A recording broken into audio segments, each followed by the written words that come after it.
जी, अस्सलाम वालेकुम। सबको क्लियर है? पिछला लेक्चर कोई किसी को कुछ पूछना हो तो टाइम है, 5 मिनट तक हम स्टार्ट करते हैं।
सर मेरा एक क्वेश्चन है।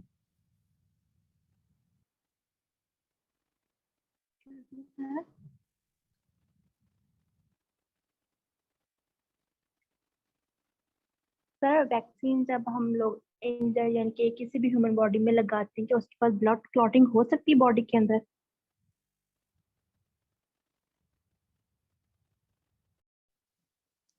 नहीं, यह सच नहीं होती ब्लड क्लॉटिंग। ये एक हाइपर सेंसिटिविटी रिएक्शन होता है और इंजेक्शन से रिलेटेड ये चीज़ होती है कि इंजेक्शन जिस साइट पे लगता है ना, वहाँ पे थोड़ी सी जो होती है ना, वो जो सिर्फ वो जो लोकल एक्शन होता है उसका, उसके अलावा नहीं होती। क्योंकि आप कोई ऐसी कोई क्लॉटिंग वाली चीज़ तो दे नहीं रहे। लेकिन अगर वो हाइपर सेंसिटिविटी रिएक्शन यानी कि वो वैक्सीन जो आपने किसी पर्सन को दी है, उसमें कोई ऐसी चीज़ थी। मोस्टली ये वैक्सीन में लिखा होता है कि इसमें एग की जो एल्ब्यूमिन है वो नहीं है, या इस तरह की चीज़ है कि कुछ लोग जो होते हैं उनको एग से एलर्जी होती है। और वैक्सीन जो पुराने ज़माने में या रिसेंट तक जो बनती थी ना वैक्सीन, वो बनती थी कि एग्स जो होते थे ना एनिमल्स के, उनके हम्म। अंदर वैक्सीन्स को रख के बनाया जाता था, तो उसमें एल्ब्यूमिन भी होती थी। तो डेफिनेटली वो जो वैक्सीन बनती थी उसमें वो जो एग का कंपोनेंट था उसकी वो भी होता था। तो वैक्सीन्स के ऊपर ये लिखा होता था कि इसके अंदर एल्ब्यूमिन है, तो जो लोग जिनको सेंसिटिविटी है एग से वो इसको ना लें।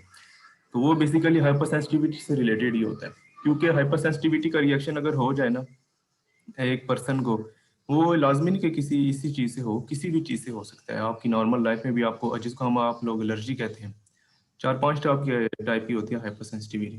तो अगर वो प्रोसीड कर जाए तो सीवियर हो सकता है। तो ब्लड क्लॉटिंग तो क्या, आपको फिर बड़ा कुछ हो सकता है।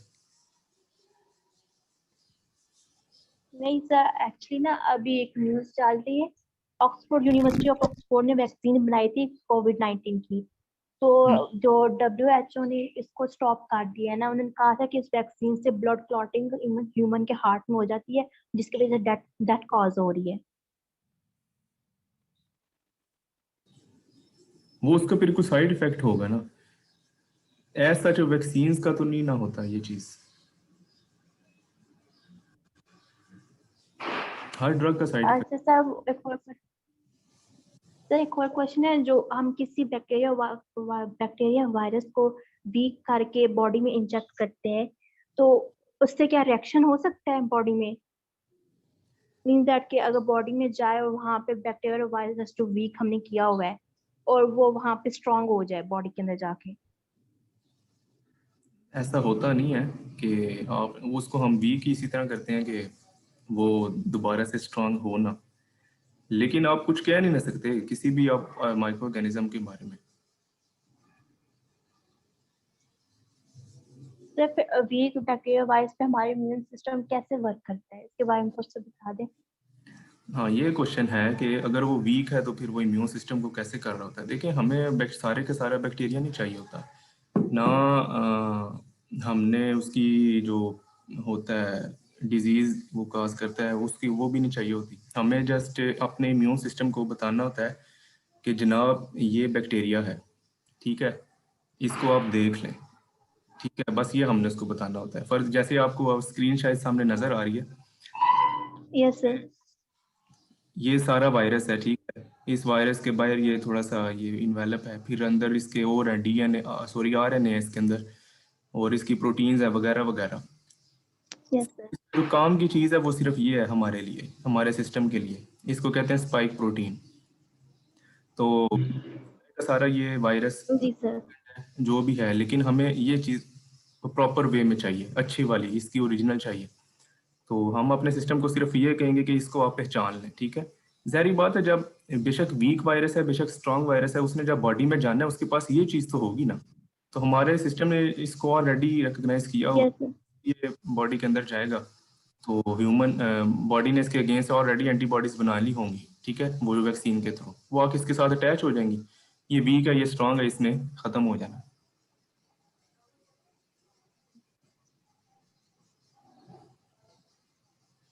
कुछ क्लियर हुआ? सर वो यस सर। सर एक और क्वेश्चन वैक्सीन के रिलेटेड है कि सर जब यानी कोई भी बॉडी हम यानी कि बैक्टीरिया वायरस को डेट करते हैं, डेट करने के बाद तब भी यानी कि इसका एनवेलप जो है और जो स्पाइक प्रोटीन्स हैं उसके ऊपर रहती हैं हाँ जी, हमने यही चीज़, एक वायरस के बैक्टीरिया यही के तो सारी ऊपर। टेक्निक होती है कि आपने उसको किल ऐसे करना है।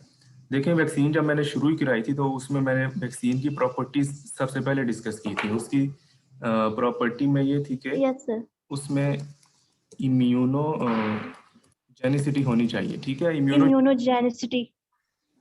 मतलब यही है कि उसके अंदर ये एबिलिटी होनी चाहिए कि वो आपकी इम्यून सिस्टम को स्टिमुलेट कर सके। अगर उसमें ये एबिलिटी ही नहीं है, आपने उसको इतना ही बिल्कुल ही किल कर दिया, तो वैक्सीन का फायदा ही नहीं। Thank you sir.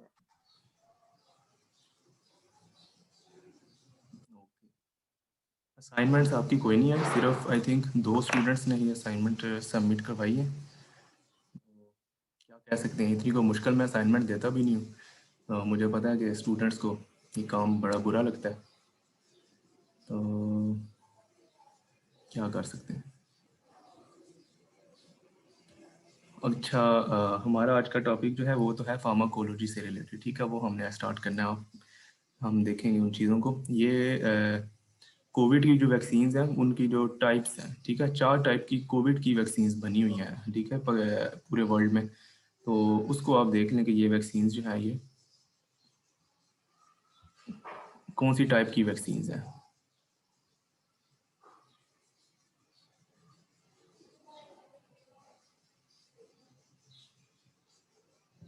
All COVID-19 vaccines being developed aim to produce immunity to the SARS-CoV-2 virus by stimulating an immune response to an antigen, usually the characteristic virus. Hope आपको इसका पता होगा, ठीक है। ये वायरस का नाम है, ठीक है, जो कोरोना वायरस का कोविड डिजीज करता है। By stimulating an immune response to an antigen, usually the characteristic spike protein found on the surface of the virus. तो जितनी भी वैक्सीन है वो सारी किस बेस पे काम कर रही हैं, वो इस प्रोटीन जो है, स्पाइक प्रोटीन इसको कहते हैं, ठीक है। वायरस के अंदर बहुत सारी प्रोटीन होती हैं, ये स्पाइक प्रोटीन है, एक है ना, अंदर इसके मेम्ब्रेन प्रोटीन होगी, फिर एक और इसकी एनवेलप के अंदर ई प्रोटीन, एनवेलप प्रोटीन होती है। तो काफ़ी सारे पार्ट्स होते हैं। कोई भी पार्ट जिसमें ये एबिलिटी है कि उसके अगेंस्ट हमारी बॉडी एंटीजेंस एंटीबॉडीज बना सकती है, उसको हम एज एन एंटीजन यूज़ करेंगे और हम एंटीबॉडीज बनाएंगे। और साथ साथ उसमें ये एबिलिटी भी होनी चाहिए, ये डिसएबिलिटी उसमें होनी चाहिए कि वो डिजीज ना करे, ठीक है। ओके, होल वायरस वैक्सीन, ठीक है, ये फर्स्ट जनरेशन, ठीक है, मैंने पढ़ाया था आपको। Some traditional vaccines achieve this by modifying the virus to weaken or disable it. या वीक करेंगे या फिर बिल्कुल इसको किल कर देंगे। वीक वाले को इनएक्टिवेटेड कहेंगे, ठीक है। So that when introduced to the body, an immune response can be generated to the antigen, without the virus causing disease. When the immune system comes into contact with the weakened virus, its defenses, such as antibodies and T cells, attack the virus or infected cells. In the process, specialized memory cells take note of the specific antigen and prime the immune system to produce cells and antibodies जैसे ही body में आई है, ठीक है, इसके against ये antibodies system ने बनाई और इसको वो ले गए इस सेल के पास। ये जो आपको सेल नज़र आ रहा है ना, ये just for the sake of convenience कि ये होता है मैक्रोफेज, या ये वो होते हैं सेल्स जो कि फॉरेन पार्टिकल्स को खा जाते हैं, ठीक है, डिस्ट्रॉय करते हैं। तो ये जब इसके पास लेके जाएंगे ना, ये उसका सारा इसका कह लेंगे पोस्टमार्टम कर देगा, ठीक है, इसकी एक एक चीज़ को ये याद कर लेगा। और मेमोरी सेल्स जो होते हैं उनका काम यही होता है कि उनका काम वो बड़ी ज़्यादा तादाद में बनते हैं, ताकि अगर कोई नेक्स्ट इन्फेक्शन हो जाए तो फ़ौरन से उसको वो ट्रीट कर दें। That will quickly target these proteins. So the next time that person is exposed to the same virus, the immune system is ready to fight it off.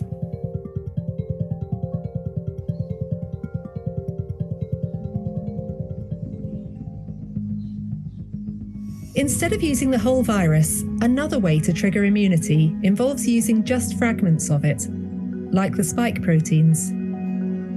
तो अब ये आप भी वैसे आपको पता चल गया होगा कि अब ये सेकंड जनरेशन वैक्सीन में जा रहे हैं, ठीक है, कि अब ये पार्ट इस्तेमाल कर रहे हैं, होल ऑर्गेनिज्म नहीं इस्तेमाल कर रहे हैं, ठीक है।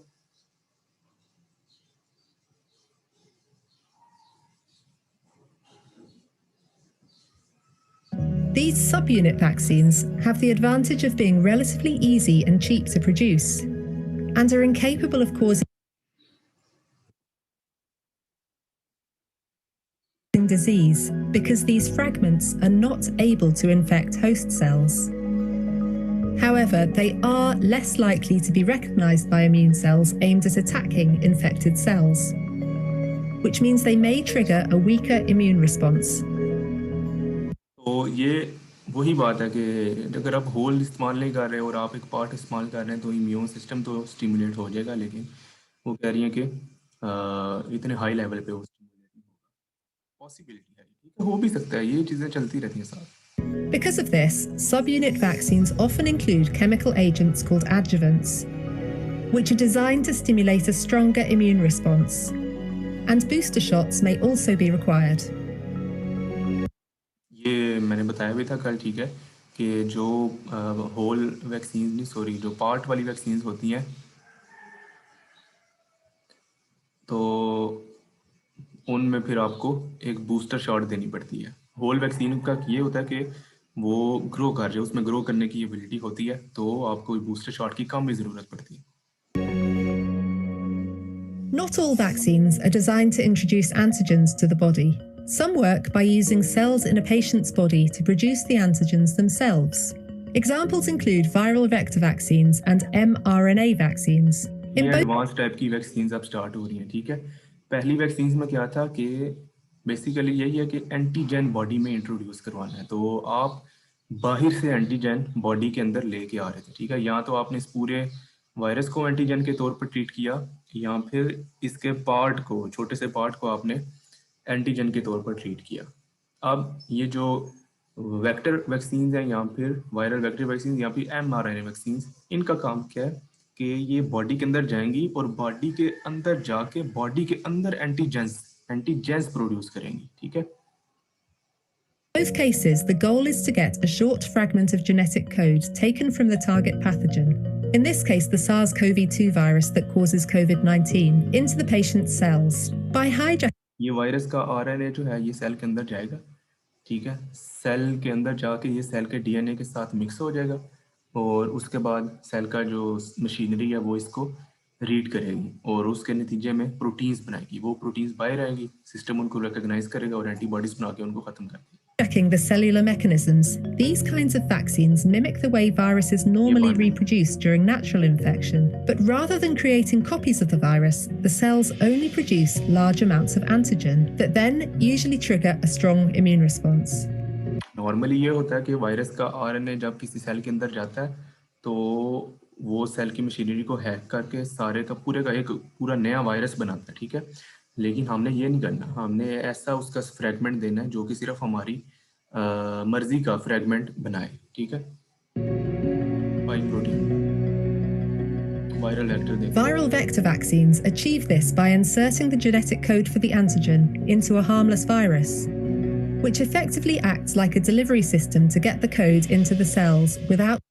इसमें कोई और चीज़ नहीं है। पहले क्या किया था हमने, उस वायरस का, ठीक है, कोरोना सार्स जो वायरस है, उसको हमने ये उसका आरएनए ले लिया था और आरएनए को डायरेक्टली बॉडी के अंदर इंट्रोड्यूस करा दिया था। अब क्या कर रहे हैं, उसको डायरेक्टली नहीं इंट्रोड्यूस करा रहे, उसको किसी वायरस में, किसी और वायरस में, ठीक है, इसका नाम एडिनो वायरस है, ठीक है, मोस्टली ये यूज़ होता है, काफ़ी इसकी वैक्सीन में ये यूज़ होता है, एडिनो वायरस।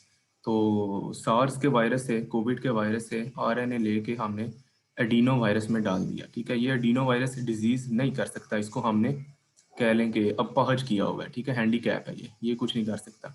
तो जस्ट ये कैरियर है, ठीक है। डोजेज फॉर्म का आपको अभी तो आपको समझ आ गया होगा कि ठीक है, ये हमने एक डोजेज फॉर्म बना दी है। तो इस तरह के कैरियर मॉलिक्यूल को हम वेक्टर कहते हैं, जो कि एक जेनेटिक या फिर इस तरह का चीज़ लेके जा रहा होता है। तो ये वायरस लेके जाएगा एडिनो वायरस बॉडी के पास, सिंपली यहाँ पे जाके ये रिलीज कर देगा। Causing disease. Vector-based vaccines can be complex to develop, but they can trigger strong immune responses without the need for adjuvants. And in theory, one type of vector can be used to deliver code for a range of different antigens, which can speed up vaccine development. तो ये कह रहे हैं कि adeno virus सिर्फ ये नहीं है कि कोविड में इस्तेमाल हो रहा है, और भी काफ़ी सारी vaccine To produce antigens. Okay. Nucleic acid vaccines, like mRNA and DNA vaccines, also involve inserting genetic code into cells to produce antigens. But instead of using viruses to deliver the code, these vaccines take a more direct approach that involves inserting the code directly into cells, either by attaching it to a molecule or by forcing it into cells using a gene gun. इसमें भी क्या है, सिर्फ आपने vehicle change की है, ठीक है, गाड़ी चेंज की है और कुछ नहीं किया। These vaccines can be quick and cheap to develop, but they are a relatively new technology. With hundreds of COVID-19 vaccines now in development, it's likely that a mixture of different approaches will be needed. तो ये थी vaccines जो कि Covid की अभी चल रही है, ठीक है।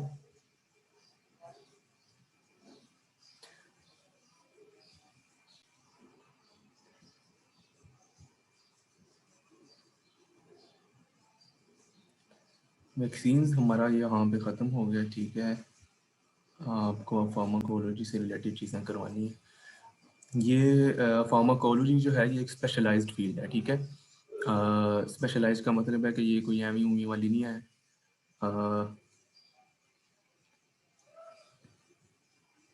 यानी कि टेक्निकल चीज़ें जो हैं वो फार्मेसी की यहाँ से स्टार्ट होती हैं। तो आपको जस्ट मैं ओवरव्यू दूंगा इसका, ठीक है।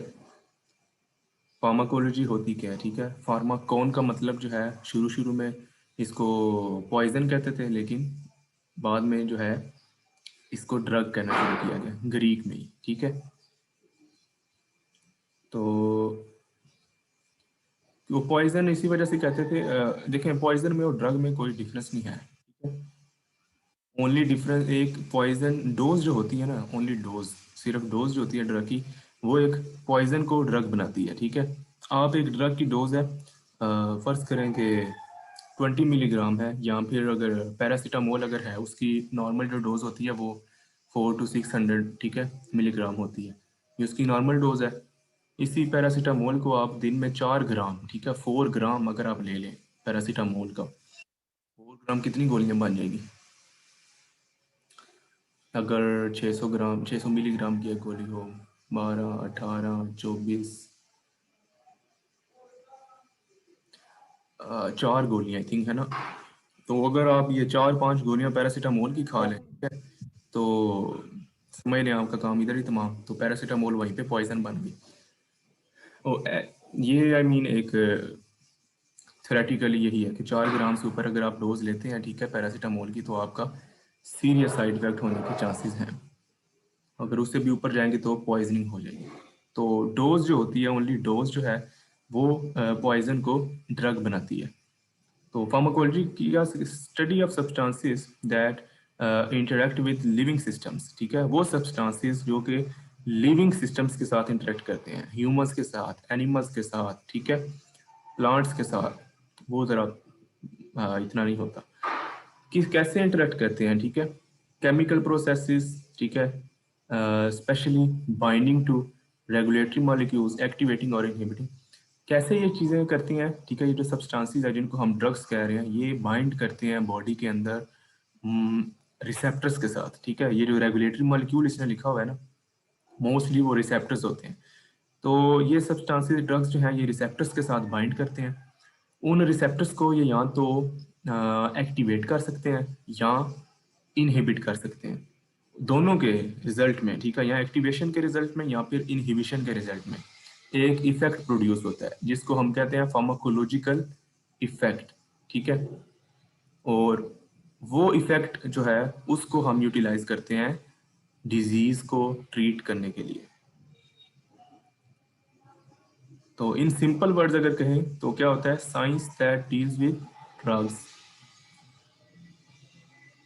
Again, it is the branch of medicine and biology concerned with the study of drug action, ठीक है। ये मेन चीज़ है इसकी, ठीक है, कि ये वो ब्रांच है जो कि ड्रग के एक्शन के साथ, कि ड्रग कैसे इफेक्ट अपना प्रोड्यूस कर रही है, ठीक है।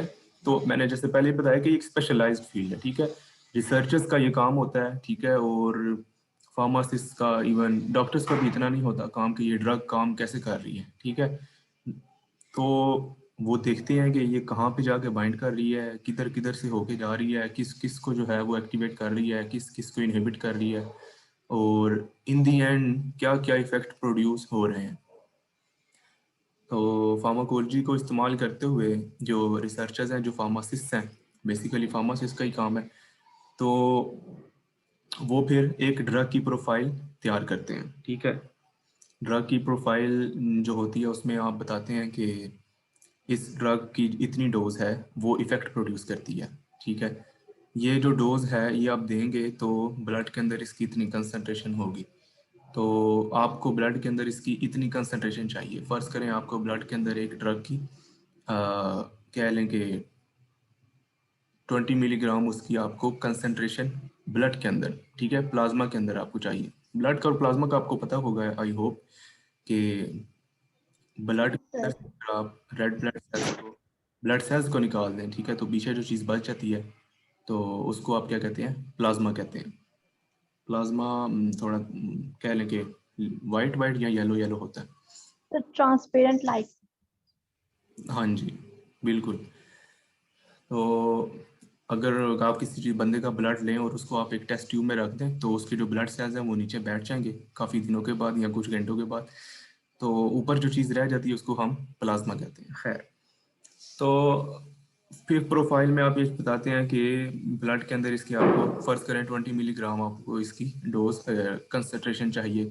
तो ऐसे नहीं होता कि अब आप 20 मिलीग्राम अब आपने ब्लड के अंदर आपने लेके जानी है 20 मिलीग्राम, तो आप टैबलेट जो बनाएंगे उसके अंदर जो आप ड्रग की डोज रखेंगे वो आपने कितनी रखनी है। फर्ज करें कि आपने 50 मिलीग्राम की टैबलेट बनाई है और आपको पता चला या रिसर्चर्स ने, फार्मासिस्ट ने ये कंक्लूड किया कि अगर आप 50 मिलीग्राम की टैबलेट बनाएंगे ना तो उससे जो ब्लड के अंदर जो आपकी कंसंट्रेशन आएगी, ठीक है, वो होगी 20 मिलीग्राम। तो इसका मतलब ये हुआ कि आपको जो टैबलेट बनानी है, जो आपने ओरल रूट से लेनी है, वो उसकी आपको कितनी स्ट्रेंथ चाहिए, 50 मिलीग्राम की। इसी तरह आप फिर उसकी साइड इफेक्ट्स की प्रोफाइल्स बनती हैं, उसकी कह लें कि ले जी 10 मिनट के बाद है हम रीजॉइन करेंगे। उसकी साइड इफेक्ट्स की प्रोफाइल बनती हैं, उसकी कंट्रा इंडिकेशंस की प्रोफाइल बनती है कि ये ड्रग आप किस किस को नहीं दे सकते या ये ड्रग किस किस चीज़ के साथ रिएक्ट कर जाती है। कौन सी कंडीशन ऐसी है जिसमें आपने इस ड्रग को नहीं देना, प्रेगनेंसी में, लैक्टेशन में, ब्रेस्ट फीडिंग में, इवन डायबिटीज़ है, अगर कोई डायबिटिक पेशेंट है, इस तरह के वो डिफरेंट प्रोफाइल प्रिपेयर करेंगे। तो ये सारा किसके अंदर हो रहा होता है, फार्माकोलॉजी के अंदर हो रहा होता है। तो फार्माकोलॉजी की जो दो मेन ब्रांचेस हैं वो हैं फार्मेकोडायनामिक और फार्मेकोकाइनेटिक्स, ठीक है।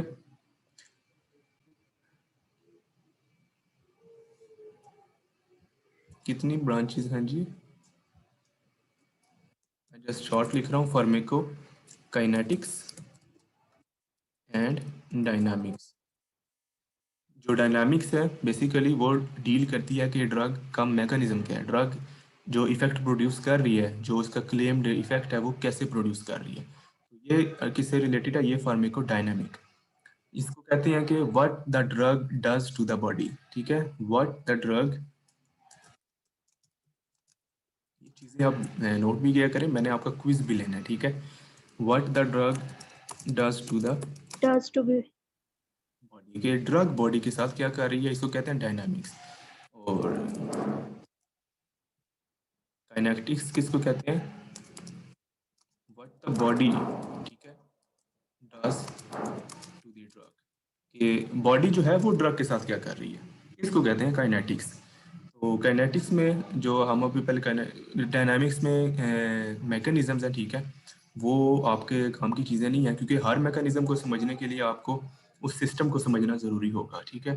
जब तक आपको उस सिस्टम का नहीं, उसकी फिजियोलॉजी, उसकी अनाटमी और उसके रिसेप्टर्स आपको नहीं पता कि इस सिस्टम में क्या क्या चीज़ें हैं, तो आप उसको मैकेनिज्म आप डिस्क्राइब नहीं कर सकते, ठीक है। जस्ट मैं एग्जांपल के लिए कोई एक तो आपको बता दूंगा अगर आप कहेंगे, और वैसे हम जो डील करेंगे वो फार्माकोकाइनेटिक देख लेते हैं। ये वो स्टडी है जो कि इसमें क्या क्या चीज़ें हम करते हैं, आदमी, ठीक है, क्या करते हैं, आदमी, ADME, ए से एब्जॉर्प्शन, ड्रग की एब्जॉर्प्शन, ठीक है, फिर उसकी डिस्ट्रीब्यूशन, कि ड्रग फर्स्ट स्टेप में एब्जॉर्ब हुई, ठीक है, फिर ड्रग ने बॉडी के अंदर डिस्ट्रीब्यूट होना है, ये हो गया सेकंड स्टेप। फिर जो थर्ड स्टेप है वो क्या है, कि जब डिस्ट्रीब्यूट हुई, ठीक है, बीच में साथ साथ उसका इफेक्ट आता रहेगा, वो हम किस में इफेक्ट स्टडी करते हैं, डायनामिक्स में। फिर उसके बाद इसका आएगा मेटाबॉलिज्म, कि इस ड्रग ने अब ब्रेक डाउन होना है, ठीक है। फाइनली जब वो ब्रेक डाउन हो चुकी होगी तो उसको बॉडी से रिमूव करना है, दिस इज कॉल्ड आदमी, ठीक है, absorption, distribution, metabolism and elimination. इनका सारों का मैं आपको ओवरव्यू दूंगा कि ये क्या चीज़ें होती हैं।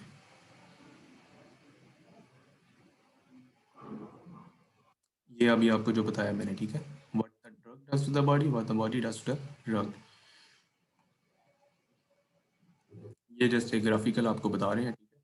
एब्जॉर्प्शन, डिस्ट्रीब्यूशन, मेटाबॉलिज्म, ये एब्जॉर्प्शन में ड्रग की कंसंट्रेशन बढ़ रही होती है with the passage of time. तो ये डेफिनेशन है एब्जॉर्प्शन की। What is absorption, it is a transfer of a drug from the site of administration, जहाँ पे आपने ड्रग को एडमिनिस्टर किया है वहाँ से लेकर ब्लड तक आने के प्रोसेस को क्या कहते हैं, एब्जॉर्प्शन, ठीक है। तो एब्जॉर्प्शन जो है वो डिफरेंट मैकेनिज्म से होती है, ठीक है, जिसमें डिफ्यूजन है, ठीक है, पैसिव डिफ्यूजन, फिर फैसिलिटेटेड डिफ्यूजन। मुझे नहीं पता कि आप कम से कम डिफ्यूजन तो आपको आई मीन पता ही होगा, ठीक है। पैसिव का मतलब जिसमें आपको कोई yes sir लगानी पड़े, फैसिलिटेटेड का मतलब कोई कह लें कि हाथ पकड़ के, ठीक है, ड्रग का हाथ पकड़ के उसको बॉडी के अंदर ले जाया जा रहा है, ऐसे कह लें। तीसरी चीज होती है कि अब आपको जोर लगाना पड़ रहा है, ठीक है। ये आपको नजर भी आ रहा होगा। तो एक्टिव, इसको कहते हैं एक्टिव ट्रांसपोर्ट, ठीक है, आपको ड्रग को धक्का लगाकर बॉडी के अंदर ले जाना पड़ रहा है। और ये आखिरी होता है कि एंडोसाइटोसिस, ठीक है, इसमें भी आपको एनर्जी लगानी पड़ती है, ठीक है। दोनों में एनर्जी लग रही है, डिफरेंस ये है कि यहाँ पे कैरियर मॉलिक्यूल कोई और है, यहाँ पे जो ड्रग को अंदर लेके जा रहे हैं वो कोई और चीज़ है, ये मेम्ब्रेन है, वो एक प्रोटीन है। एंडोसाइटोसिस, एक्सोसाइटोसिस, पिनोसाइटोसिस, ये तो आई थिंक 10th में आपने पढ़ी होंगी सारी चीज़ें। खैर ये सारे मैकेनिज्म्स हैं, ठीक है, ड्रग के, कि वो कैसे एब्जॉर्ब हो सकती है।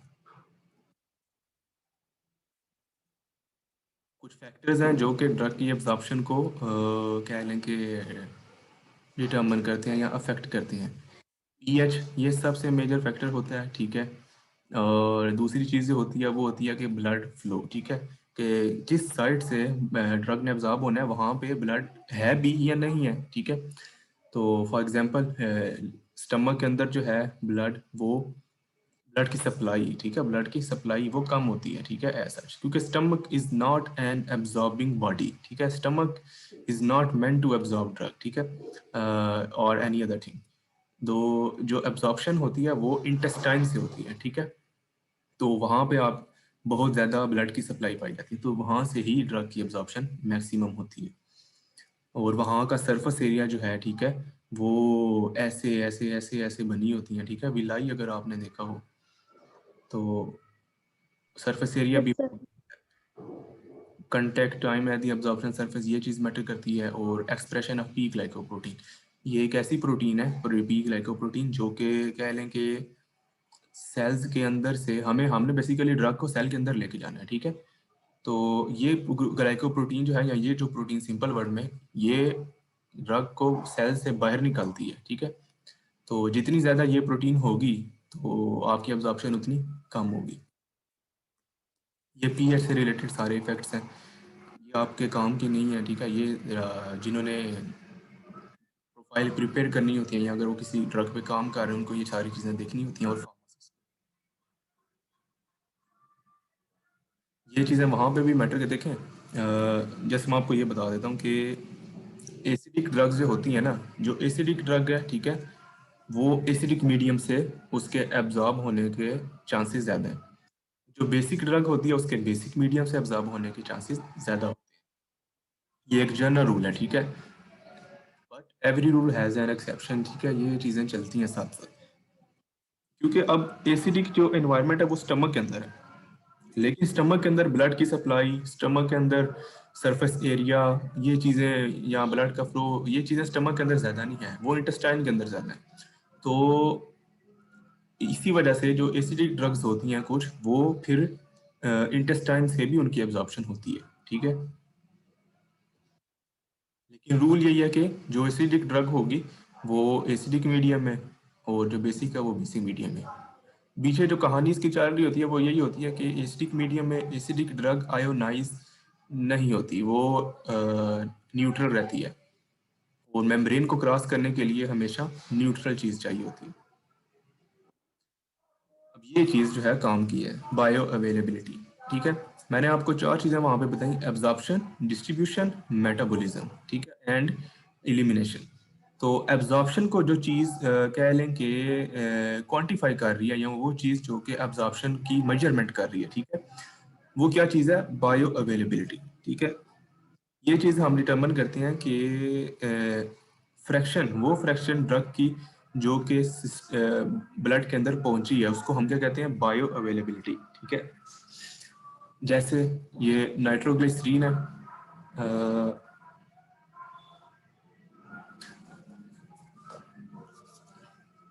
खैर ये तो इन्होंने, मैं बताता हूँ, ये फर्स्ट पास की भी आपको बताता हूँ कि ये क्या चीज़ होती है। अगर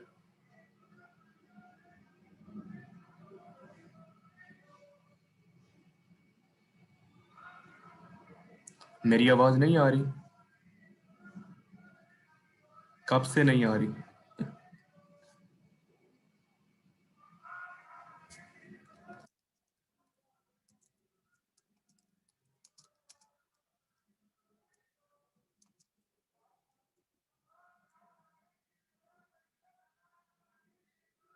अब आ रही है मेरी आवाज़ आपको?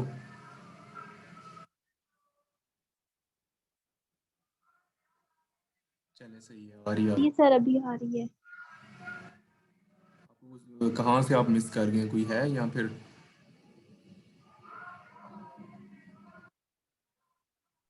सर आप वो बफर वाला बता रहे थे, पीएच। पीएच का मैं बता रहा था, तो पीएच का मैंने यही कहा कि एसिडिक जो ड्रग है वो एसिडिक मीडियम में जो है वो उसकी आयोनाइजेशन नहीं